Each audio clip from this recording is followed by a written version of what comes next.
Welcome to the Conversation Lab. I'm Don Schaefer.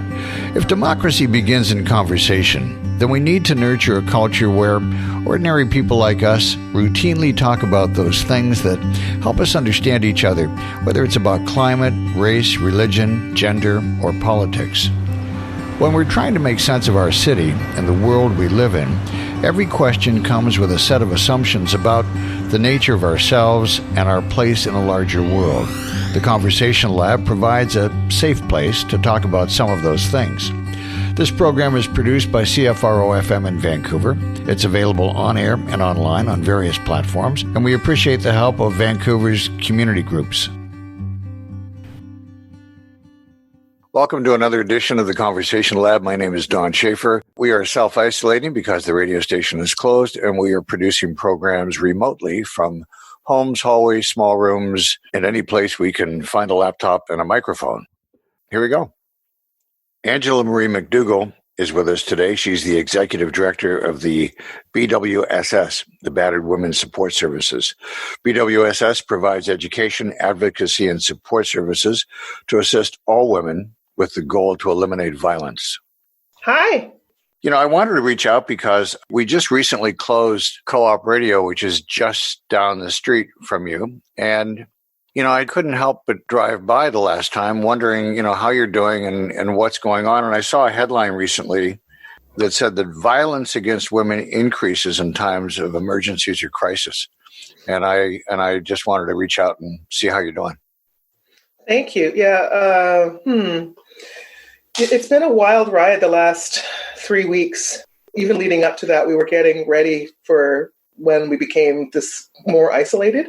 Yeah. And I don't know if I mentioned to you last time, Don, that when we were that I went to China for a little bit to meet actually with some feminists there, which was amazing.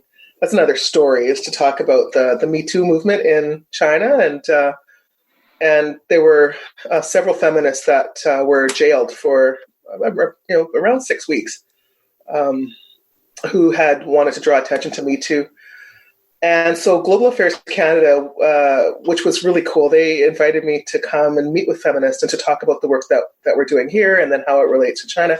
So long story short, I have contacts in China and in Beijing, in Guangzhou and in Beijing. And so had been keeping contact and had heard, through their network that sort of what they were doing, how activists were, support workers were managing under that quarantine, and sure, a little bit different than what's happening here. It's I don't know if you saw any pictures coming out of China with people being quarantined. I mean, I think there was a social isolation in apartments, and then there was, about 100,000 people that were then taken away and put into quarantine. So there was a bunch of kind of factors in there, and part of the conversation ended up about what I started to think, what were we going to do when when things start to happen here, as far as the more mandated social isolation. So we wanted to get out in front of it as much as we could. We don't have the Coca-Cola budget, advertising budget, or the so we tried to find the ways that we could do it that would be affordable and also would reach as many women as possible. We wanted women to know that there were services available and to start to prepare to think about what the social isolation is going to mean. So we moved our crisis line from, during the day, during the week, to 24/7. And we did that fast. And that's been hard. That's been a big upheaval for us, just as, it was hard just in general, kind of moving a lot of our team to work remotely, and then the crisis line. So the calls started to come in. Well, and then we use social and social and mainstream media is tried to get as much coverage, and still getting coverage. And glad to be able to talk with you to get the word out, continue to get the word out. We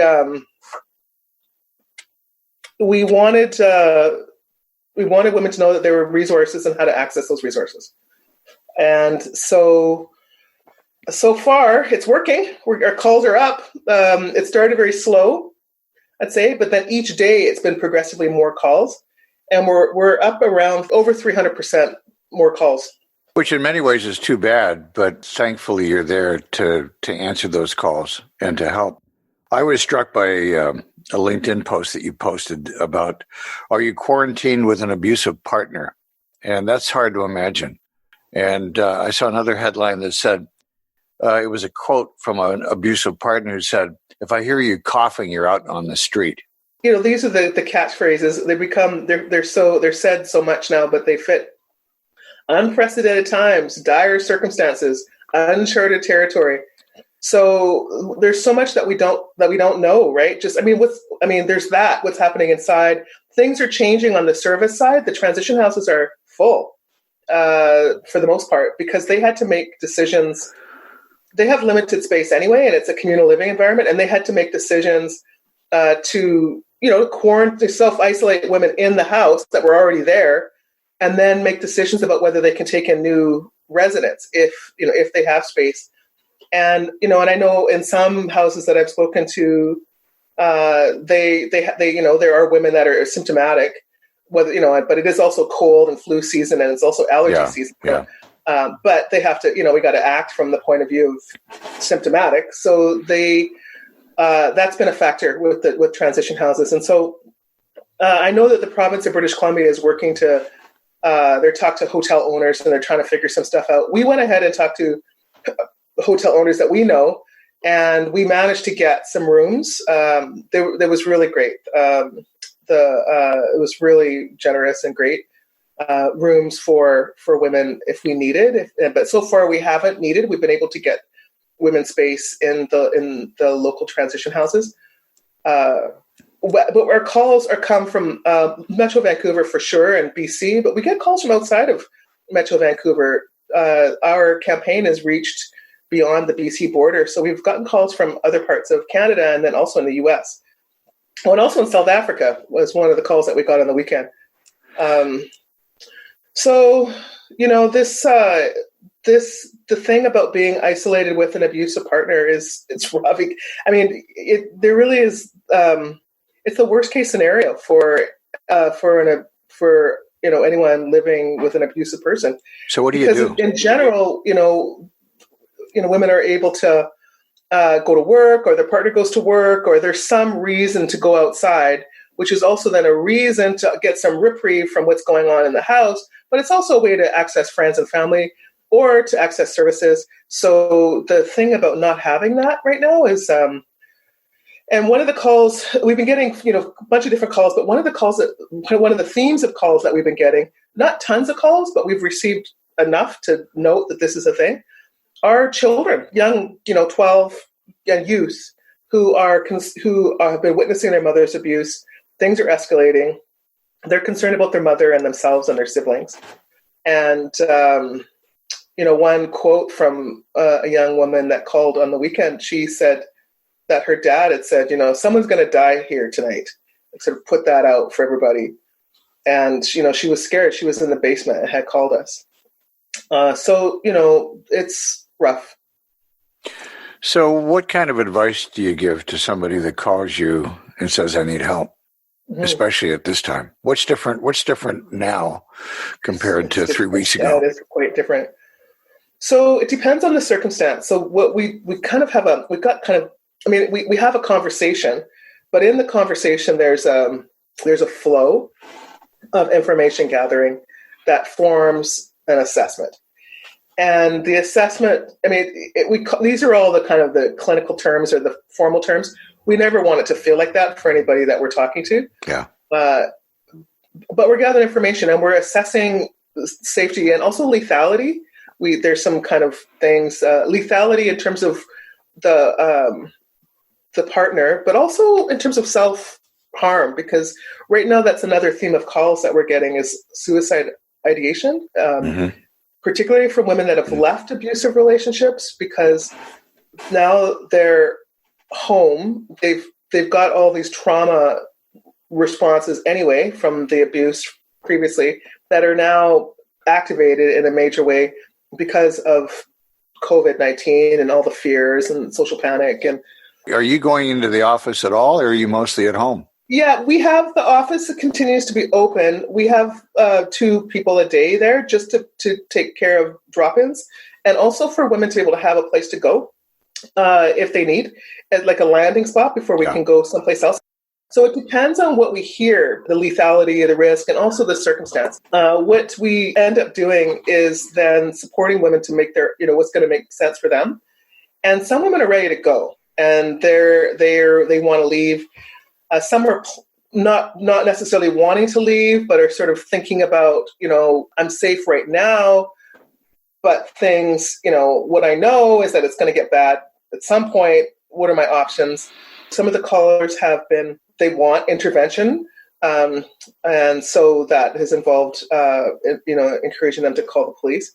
We've received calls from neighbors that either know that there's a couple next, in the vicinity that there's abuse, or they've heard abuse like within the last days, and they're wondering what to do. And then we've also heard calls from coworkers that their coworker that they know is in an abuse relationship is now at home, working from home. And so then what we do is, we want the contact. We want to be able to help people plan for their safety. And then we assist people to get safer. And that it usually involves a transition house, and a safe way of leaving, and then transportation. We've done 3-way calls with transition houses just so that to save the time. The connection. The biggest thing is the connection, and that's the thing that's the hardest thing to maintain right now. And so we've included a text option, so we're getting texts.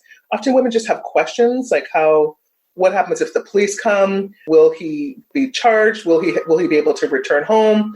If he's charged, can my children be taken away? If you've just come by, this radio program and podcast is called The Conversation Lab. My name is Don Schaefer, and we're with Angela Marie MacDougall, who is the Executive Director of BWSS, the Battered Women's Support Services.